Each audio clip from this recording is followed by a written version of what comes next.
Good morning. I welcome you all on my YouTube channel. How is everyone? Everyone is fine and they are and I think you have celebrated Diwali well. ठीक है, आप लोगों ने बहुत अच्छे से दिवाली का सेलिब्रेशन किया और अब पढ़ाई पे ही लग जाइए क्योंकि अब आपके लिए फेस्टिवल्स मोस्टली ख़त्म है। ठीक है, अब आपका एक फोकस होना चाहिए, दैट इज़ क्लास 12 का बोर्ड एग्ज़ाम। और आपको प्रिपरेशन ऐसी करनी है कि क्लास 12 के बोर्ड एग्ज़ाम के 1-2 महीने के बाद आपके पास नीट का भी पेपर होगा।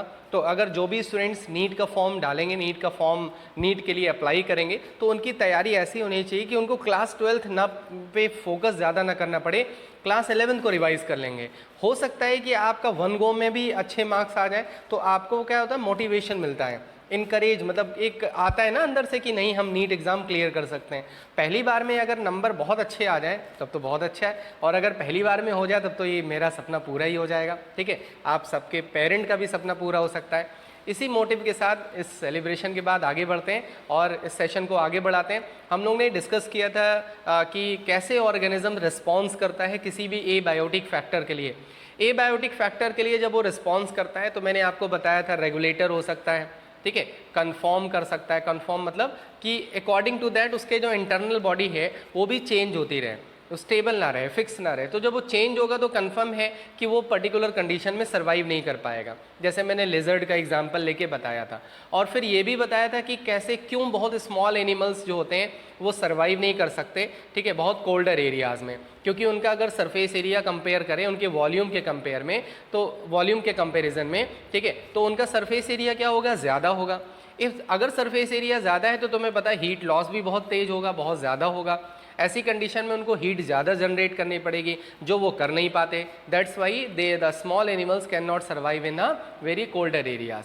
After that we came to know about the migration, migrate and suspend. अब माइग्रेशन में हम लोग ने मैंने ये बताया था कि अगर एडवर्स कंडीशन शॉर्ट टाइम के लिए रहेगी, शॉर्ट ड्यूरेशन के लिए रहेगी और लोकलाइज रहेगी, ठीक है, तब तो क्या कर सकते हैं, माइग्रेट कर सकते हैं, एक प्लेस से दूसरे प्लेस पे जा सकते हैं। इसमें एक एग्जांपल भी लेके बताया था। फिर मोस्टली मैंने आपको बताया था जो माइग्रेशन शो करती हैं दोज आर द बर्ड्स, क्योंकि birds are having the capability to fly.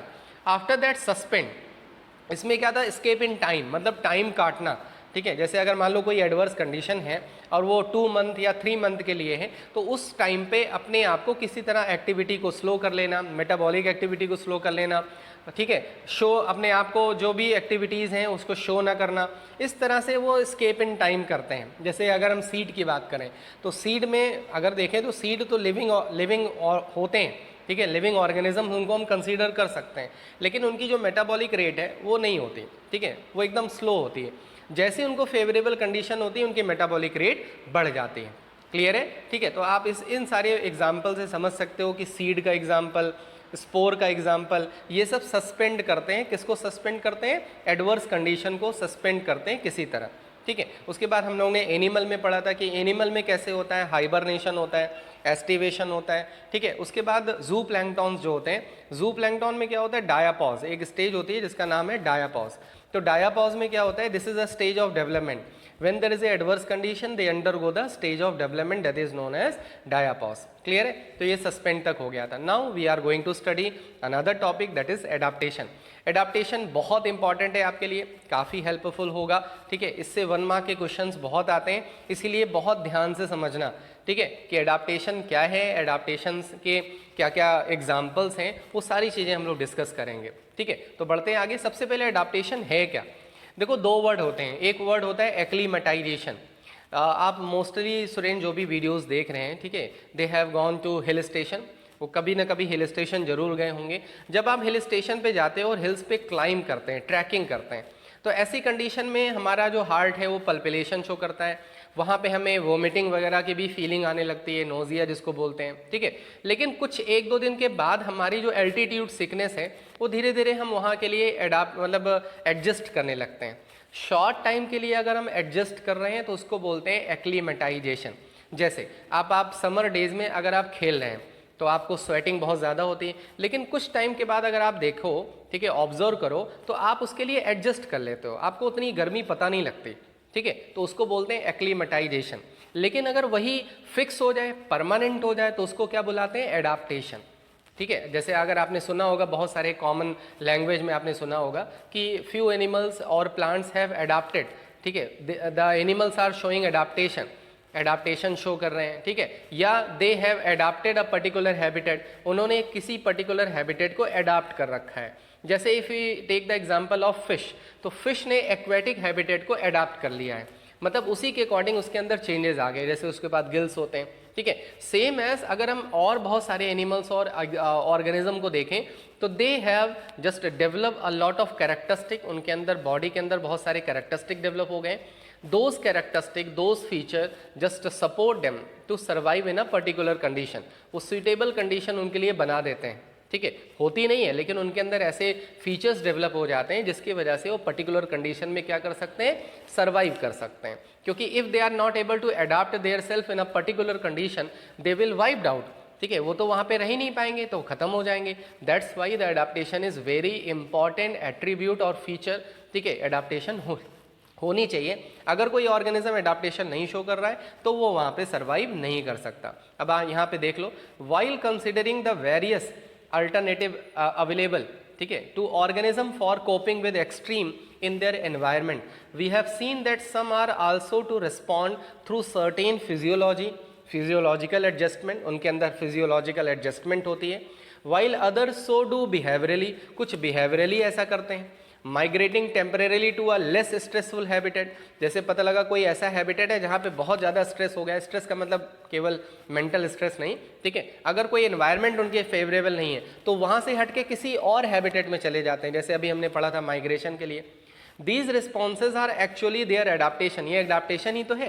अगर वो मतलब मोर स्ट्रेसफुल कंडीशन से लेस स्ट्रेसफुल कंडीशन की तरफ जा रहे हैं तो ये भी एक टाइप की उनकी क्या है, एडाप्टेशन ही है, ठीक है। तो these responses are actually their adaptation, so we can say that adaptation is any attribute मतलब फीचर ऑफ द ऑर्गेनिज्म, चाहे वो मॉर्फोलॉजिकल हो, ठीक है, जैसे बहुत सारे प्लांट्स अपने ऊपर थॉर्न डेवलप कर लेते हैं, ठीक है, जिससे उनकी कोई ग्रेजिंग ना करने पाए, कोई भी एनिमल उनकी ग्रेजिंग ना करने पाए, मतलब उनको खा ना पाए। फिजियोलॉजिकल होते हैं, अंदर कोई ना कोई ऐसी प्रोसेस में चेंजेस आ जाते हैं। बिहेवियरल कोई ना कोई चेंज आ जाता है, that enable the organism to survive. Means adaptation is a attribute, एक फीचर है कि किस टाइप का फीचर है, that bring changes in the morphological means, physiological mean, behavioral mean, and these changes enable the organism to survive and reproduce in its habitat. Many adaptation have evolved over a long evolutionary time. हमारे पास बहुत सारे ऐसे example है कि from those example we can understand कि so many adaptations we have seen and genetically fixed, और वो adaptation क्या हो जाती है, जेनेटिकली फिक्स्ड भी हो जाती है, ठीक है। तो in the absence of external, जैसे अब यहाँ से एग्जाम्पल देखो, पहला एग्जाम्पल है, यहाँ से अंडरलाइन कर लेना, ये सारे एग्जाम्पल आपके एग्जाम के लिए बहुत ज़्यादा इंपॉर्टेंट है, इनको हाईलाइटर ले लेना और इनको एनसीईआरटी पे इसको मार्क कर लेना और लिख लेना कि यहाँ से क्वेश्चंस बन सकते हैं, बनते हैं, ठीक है। पहला एग्जाम्पल आ रहा है, ठीक है, कि in absence of water, external source of water, the kangaroo rat होते हैं, वो कहाँ पे होते हैं, in the North American desert. अब डेजर्ट का नाम आ गया तो तुम्हें पता है वहाँ पे वाटर बहुत कम होगा, वाटर स्केयर्ड एरिया होगा, ठीक है। तो नॉर्थ अमेरिकन डेजर्ट में क्या होता है कि कंगारू रैट होते हैं, और आपको जैसे डेजर्ट का नाम सुना तो वहाँ पे क्या होगा कि there will be a water scared area, मतलब वाटर कम होगा। तो ऐसी कंडीशन में how there will be a requirement, ठीक है, उनकी जो रिक्वायरमेंट होगी, that how the requirement of the water will be fulfil, ठीक है, कैसे उनकी रिक्वायरमेंट फुलफिल होगी in the water scared area like as in the desert. So तो आप देखो कंगारू रैट करते क्या हैं, कैसे अपने आप को एडाप्ट करते हैं। कंडीशन क्या एडवर्स है कि वहाँ पे वाटर कम है, तो ऐसी कंडीशन में वाटर को रिटेन करने के लिए क्या करते हैं, देखो यहाँ पे लिखा हुआ है कि meeting of all it's water requirement through it's internal fat oxidation. सबसे पहला पॉइंट क्या है कि कैसे अडॉप्ट करते हैं, फैट का ऑक्सीडेशन करते हैं, और when there is a oxidation of fat the water is released. जब भी फैट का ऑक्सीडेशन होगा तो क्या रिलीज होगा, वाटर बाई प्रोडक्ट होगा, वाटर रिलीज होगा। That water they used for their metabolic process, पहला। And it also has the ability to concentrate its urine. जैसे समर में हमारे अंदर होता है कि हमारी जो यूरिन होती है बहुत ज़्यादा डाइल्यूटेड नहीं होती, मतलब बहुत ज़्यादा वाटर का लॉस नहीं होता, तो they also have the ability to just concentrate its urine. Concentrate मतलब वाटर का अमाउंट बहुत कम जाता है यूरिन में, so that minimal volume of water is use to remove excretory product. तुम्हें पता है वाटर का क्या यूज़ होता है एक्सक्रीटरी प्रोडक्ट को रिमूव करने के लिए। तो पहली अडाप्टेशन क्या हो गई कि फैट को ऑक्सीडेशन कर रहे हैं, फैट को ऑक्सीडेशन करने से वाटर फॉर्म हो रहा है और that water is use in the metabolic process. Second urine, urine को क्या कर ले रहे हैं, यूरिन को क्या कर ले रहे हैं, यूरिन को कॉन्सेंट्रेट कर ले रहे हैं, मतलब वाटर का अमाउंट बहुत कम उसमें क्या कर रहे हैं, एक्सक्रीट कर रहे हैं। समझ में आया? तो पहला एग्जाम्पल आपको यहाँ से मिल गया एडाप्टेशन का, क्लियर है, कंगारू रैट का। Now come to the next, many desert plant. अब हम डेजर्ट प्लांट की तरफ बढ़ते हैं। अब देखो एक डेजर्ट एनिमल का एग्जाम्पल मिल गया, अब दूसरे डेजर्ट प्लांट का एग्जाम्पल मिल गया। डेजर्ट प्लांट जैसे ओपुंशिया को अगर हम देखें, opuntia is a desert plant, ठीक है, that is found in the deserts, deserts में होता है। अब देखो ये डेजर्ट प्लांट अपने आप को कैसे अडाप्ट करता है, अगेन इन द डेजर्ट है तो डेजर्ट में वाटर कम होगा, और तुम्हें पता है वाटर अगर कम है तो प्लांट को अडाप्ट करना पड़ेगा अपने आप को सर्वाइव करने के लिए, ठीक है। तो पहला देखो क्या होता है, अ थिक क्यूटिकल लेयर, सब इन सबको लाइन कर लेना, मतलब इनको हाईलाइट कर देना और इन पे नंबर लिख लेना कि पहला फीचर ये है, दूसरा फीचर ये है, क्योंकि कभी कभी ऐसे क्वेश्चंस बनते हैं कि 4 फीचर पूछ लेता है, जैसे कंगारू रैट का 2 फीचर पूछ लेगा, 2 एट्रीब्यूट पूछ लेगा, ठीक है, तो आपको दोनों लिखना पड़ेगा। तो आप वहाँ पे 1 नंबर 2 नंबर अगर लिख लोगे तो आपके लिए बहुत ईजी होगा, ठीक है। तो many desert plants have a thick cuticle on their leaf surface and have their stomata arrange in deep. तो पहला पॉइंट क्या हो गया, they have thick cuticle layer, if there is a thick cuticle layer there will be a less water loss, ठीक है, water loss reduce होगा, पहला point. They have stomata but it is in the deep, ठीक है, deep पिट्स में होते हैं, मतलब अंदर की तरफ होते हैं, जिससे क्या होता है कि उन पे लाइट का इफेक्ट कम कर पड़ता है, ठीक है। तो सनकेन होते हैं टू मिनिमाइज वाटर लॉस, इसके थ्रू वाटर लॉस उनका कम होता है। 2 पॉइंट समझ में आया, ठीक है। दे also have a special photosynthetic pathway जिसको बोलते हैं CAM, आपने 11th में फोटोसिंथेसिस में पढ़ रखा है। CAM इज अ मतलब specific pathway that is found in the desert plant, जो डेजर्ट प्लांट में होता है, ठीक है। इसका फुल फॉर्म होता है, नोट कर लो, क्रेसुलेशियन एसिड मेटाबॉलिज्म। आपने फोटोसिंथेसिस में भी इसको पढ़ा है, ठीक है, क्रेसुलेशियन एसिड मेटाबॉलिज्म। तो इसे this is the third characteristic कि they have the also special photosynthetic pathway CAM that enable their stomata to remain close. Actually जो क्रेसुलेशन मतलब होता है ये सक्सुलेंट, ऐसे प्लांट्स को सक्सुलेंट बुलाते हैं, ठीक है। तो ऐसे कंडीशन में इनके जो स्टोमेटा होते हैं वो remain close during the day time पे इनके जो स्टोमेटा होते हैं वो क्लोज होते हैं, ठीक है। और जब नाइट टाइम होता है then they collect the carbon dioxide from the outside. Some desert plant like opuntia have no leaves, उनके पास लीव्स नहीं होती, तो फोटोसिंथेसिस कौन करेगा, stem. They are reduce to spine, उनकी जो लीफ है वो स्पाइन में चेंज हो गई। क्यों चेंज हो गई, क्योंकि अगर लीफ देखो स्पाइन में चेंज हो गई तो सरफेस एरिया क्या हो गया, कम हो गया, ठीक है। The less the surface area the less will be the water loss, water loss भी क्या होगा, कम होगा, ठीक है। तो फोटोसिंथेसिस कौन परफॉर्म करेगा, फ्लैट एंड स्टेम, ठीक है, जिसको फाइलोक्लैड बोलते हैं, ठीक है। आपने 11th में मॉडिफिकेशन में पढ़ रखा है। तो फोटोसिंथेसिस कौन परफॉर्म करता है, flat and stem in the opuntia, clear है। तो ये 4 या 4 या 5 फीचर्स हो गए डेजर्ट प्लांट के, those enable them to survive in a desert that is water scared area. समझ में आ गया। तो ये दूसरा एग्जाम्पल मिल गया आपको। Now come to the next, अब नेक्स्ट एग्जाम्पल पे आ जाओ। देखो मैमल्स, अगर if we observe the mammals in the colder areas, अगर कोल्डर एरियाज में अगर हम मैमल्स को ऑब्जर्व करें, ठीक है, colder climate generally have shorter ear, उनके जो ईयर होते हैं, जो लिम्स होते हैं वो शॉर्ट होते हैं। जितने भी आप पोलर रीजन पे जो एनिमल्स होते हैं, मैमल्स होते हैं, उनको अगर देखोगे तो उनके जो ईयर होते हैं और उनके जो लिम्स होते हैं they are shorter than the normal, ठीक है। तो ऐसा क्यों होता है, टू मिनिमाइज हीट लॉस, जिससे हीट लॉस कम हो, क्योंकि अगर ईयर बड़ा होगा या लिम्स बड़े होंगे तो उनका हीट लॉस भी ज़्यादा हो सकता है। इसी रूल को बुलाते हैं एलेंस रूल। इंपॉर्टेंट है, कभी कभी 1 मार्क में पूछ सकता है कि व्हाट इज एलेंस रूल। तो एलेंस रूल में क्या बताओगे कि mammals in the colder areas they have shorter ear and limbs, that is known as Allen's rule.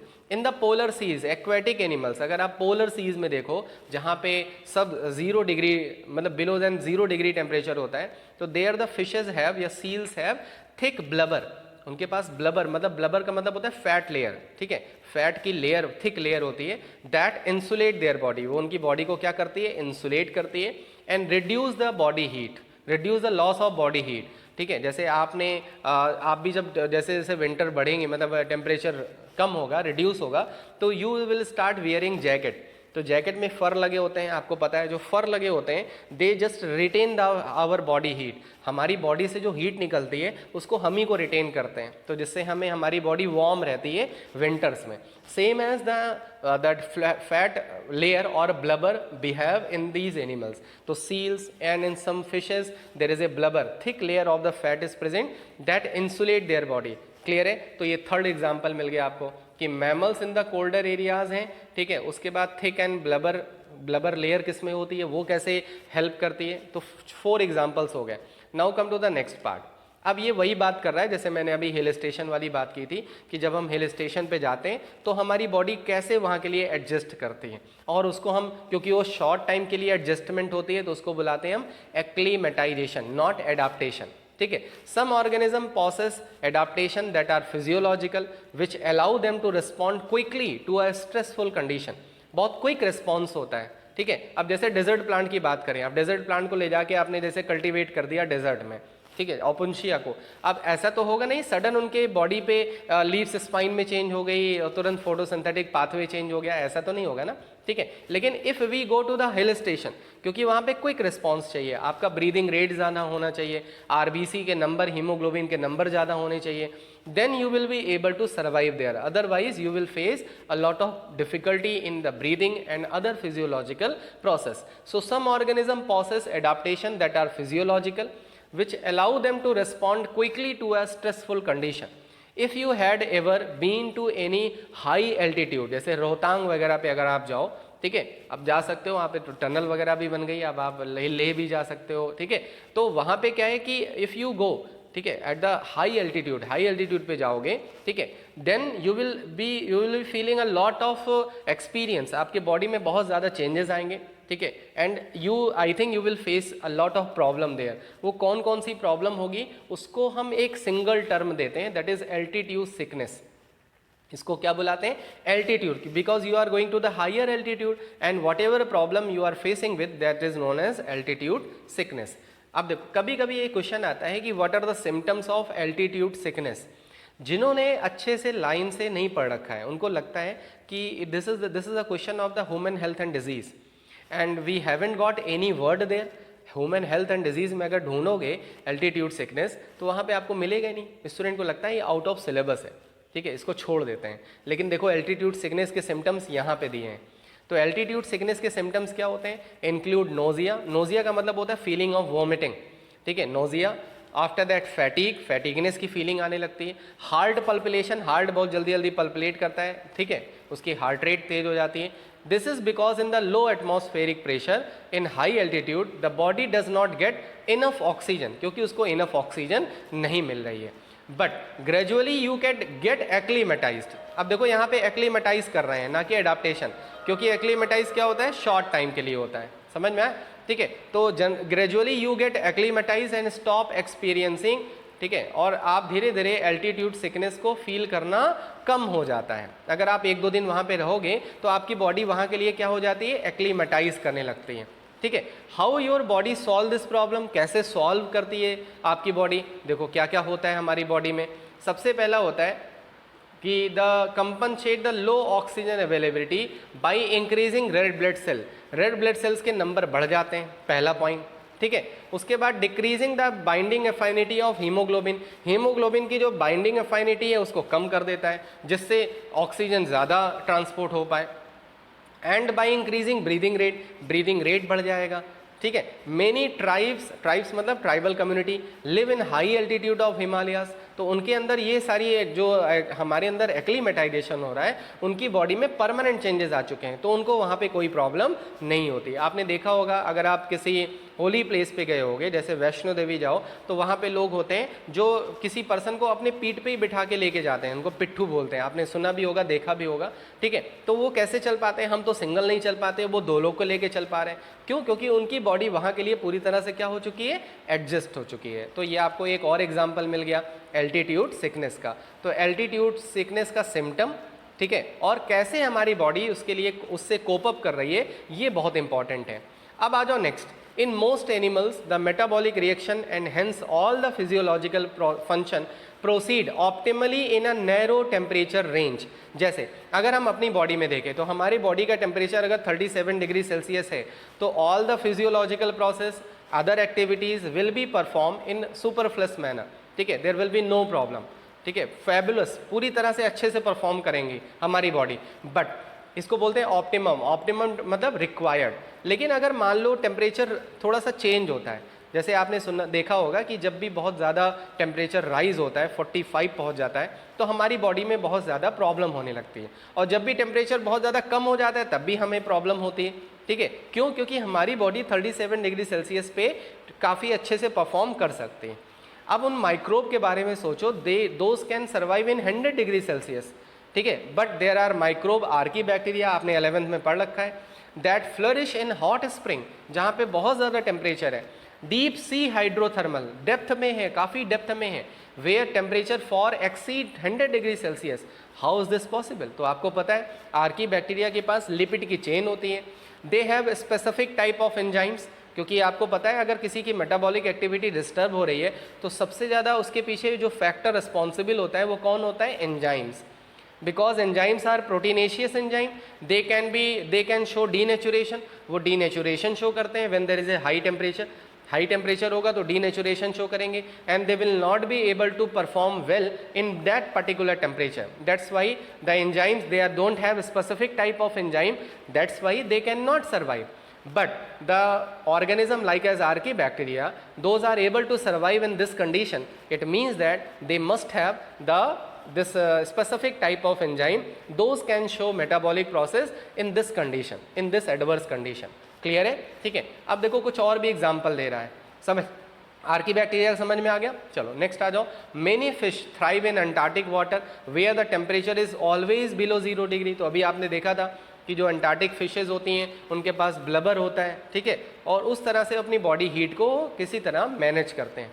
A large variety of marine invertebrate, बहुत सारे मैरीन इनवर्टिब्रेट होते हैं, and fish live at great depth, वो depth में होते हैं, of the ocean where the pressure could be 100 time, pressure बहुत ज़्यादा होता है. अगर एटमॉस्फेरिक प्रेशर ज़्यादा होगा तब भी प्रॉब्लम होगी.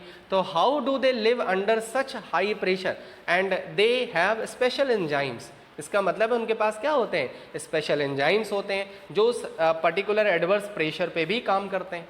Organism living in such extreme environment show a fascinating array of biochemical adaptation. Biochemical मतलब डिफरेंट टाइप ऑफ एंजाइम्स होना, डिफरेंट केमिकल्स का सिंथेसिस होना, this is known as biochemical adaptation. So because of specific enzymes, because of the formation of different chemicals, they are able to survive in this harsh condition, in this adverse condition. Clear है? Now come to the next. अब behavioral mean है, ये बहुत important example है. ये partial regulator में आप लिख सकते हो. आपको मैंने बताया था ना, एक तो रेगुलेटर होते हैं, एक कन्फॉर्मर्स होते हैं, और तीसरे क्या हो सकते हैं? Partial regulator. तो आप डेजर्ट लिजर्ड को किस में रख सकते हो? पार्शियल रेगुलेटर में. जब भी जैसे मान लो हम स्कूल में हैं, ठीक है, and we are attending the class, पता लगा टेम्परेचर बहुत कम हो गया है, 10 डिग्री हो गया है, 8 डिग्री हो गया है, 7 डिग्री हो गया है, तो हम बहुत ज़्यादा ईजी फील नहीं करते हैं. बाहर धूप निकली हुई है, ठीक है, यू रिक्वेस्ट टू टीचर्स, आप रिक्वेस्ट करते हो टीचर से, and you ask the teachers, sir can we go to the sunlight, हम सनलाइट में जा सकते हैं? टीचर भी अलाउ कर दिया, बड़े खुश हो जाते हो. You go in the sunlight, you bask, basking मतलब यू धूप सेकना, हिंदी में उसको बोलते हैं धूप सेकना. You bask in the sunlight, ठीक है, बट आप पता लगा हाफ एन आवर रह गए, बहुत तेज़ धूप हो गई, तो क्या होगा? आपका एम्बियंस टेम्परेचर क्या हो रहा है? राइज हो रहा है. अब टेम्परेचर बढ़ रहा है, तो आप फिर कहाँ आ जाओगे? अंदर की तरफ आ जाओगे. मतलब जब आपका जो बॉडी टेम्परेचर है वो जब डाउन हो रहा है तो आप कहाँ चले जा रहे हो? बाहर की तरफ. किस लिए चले जा रहे हो? बास्किंग द सन, आप सन में बास करने के लिए, मतलब धूप सेकने के लिए. उसके बाद जैसे ही बाहर का टेम्परेचर राइज होने लगा फिर आप अंदर की तरफ आ गए. तो आप क्या कर रहे हो? किस तरह मैनेज कर रहे हो? बार बार आप बास्किंग करके और अंदर आके, तो आप अपनी कंडीशन को क्या कर रहे हो? मेंटेन कर रहे हो. उसी तरह से डेजर्ट लिजर्ड करता है. जैसे मैंने ये वाला एग्जांपल लिया, ठीक है, एकदम सेम कौन करता है? Desert lizard. देखो, सम ऑर्गेनिज्म शो बिहेवियरल, ये बिहेवियरल रिस्पॉन्स है to cope up with the variation in their environment. Desert lizard lack the physiological ability, उसके अंदर वो फिजियोलॉजिकल एबिलिटी नहीं है. अगर आपको हम बाहर बास्किंग करने ना भी भेजें फिर भी आप सर्वाइव कर सकते हो, लेकिन ये नहीं सर्वाइव कर सकती. But that because that lack the ability as the mammal, जैसे मैमल्स के पास होता है कि वो हाई टेम्परेचर या लो टेम्परेचर पे सर्वाइव कर सकते हैं, desert lizard can not, that's why that mammals have to deal with the high temperature of their habitat but manage to keep their body temperature fairly constant. तो desert lizard अपने body temperature को कैसे constant रखती है? behavioral mean से. देखो behavioral mean क्या है? they bask in the sun, ठीक है, जैसे हम चले जाते हैं, they bask in the sun and absorb heat when their body temperature drops, जब उनका बॉडी टेम्परेचर काफ़ी कम होने लगता है तो they go outside and they bask in the sun, sunlight heat gain करते हैं, ठीक है, below the comfort zone, but move into shade, और लेकिन शेड में आ जाएंगे कब? When the ambient temperature, ambient मतलब उनके सराउंडिंग का जो टेम्परेचर है स्टार्ट इंक्रीजिंग, क्योंकि जब धूप तेज होगी तो वो बाहर अंदर की तरफ आ जाएंगे, और अंदर में जब उनके बॉडी टेम्परेचर डाउन होगा तो फिर से बास्किंग करेंगे। तो इस तरह से they are showing behavioural mean. Clear है? तो आज के इस टॉपिक में, आज के सेशन में हम लोगों ने एडाप्टेशन समझा, what is adaptation, why adaptation is important and so many examples of the adaptation. Between this topic we also discuss the acclimatization like as altitude sickness, ठीक है। तो एग्जाम्पल्स आर वेरी इंपॉर्टेंट। इस chapter से वैसे भी line to line जैसे मैंने बोल रखा है बहुत इंपॉर्टेंट है। अगर आप इस चैप्टर को बस ऐसे ही रीडिंग कर लो तो आपके लिए बहुत हेल्पफुल होगा, लेकिन आपको फोकस करना है पूरी लाइन पे, पूरी एनसीईआरटी पे, और जैसे मैंने बोला है मार्क कर करके, हाईलाइटर से मार्क करके, और वहाँ पे जरूर लिख दो कि ये यहाँ से क्वेश्चन बन रहे हैं। समझ में आए? तो आपको बहुत हेल्पफुल रहेगा, आपके मार्क्स बहुत अच्छे स्कोर होंगे इस चैप्टर से। तो इसी मोटिव के साथ सेशन को कंप्लीट करते हैं, और खूब अच्छे से पढ़िए, खूब एनर्जेटिक हो जाइए, क्योंकि आपको बस कुछ ही टाइम में आपके पास सिलेबस कंप्लीट हो जाएगा। After that you will have your pre board, आपके प्री बोर्ड स्टार्ट होने वाले होंगे, तो you have to prepare for that. आपको उसके लिए पूरी अच्छे से तरह से प्रिपेयर करना है अपने आप को, ठीक है। तो सेशन को कंप्लीट करते हैं। Don't forget to press the like button. Stay fit, stay healthy. जय हिंद, जय Bharat, love you and good bye.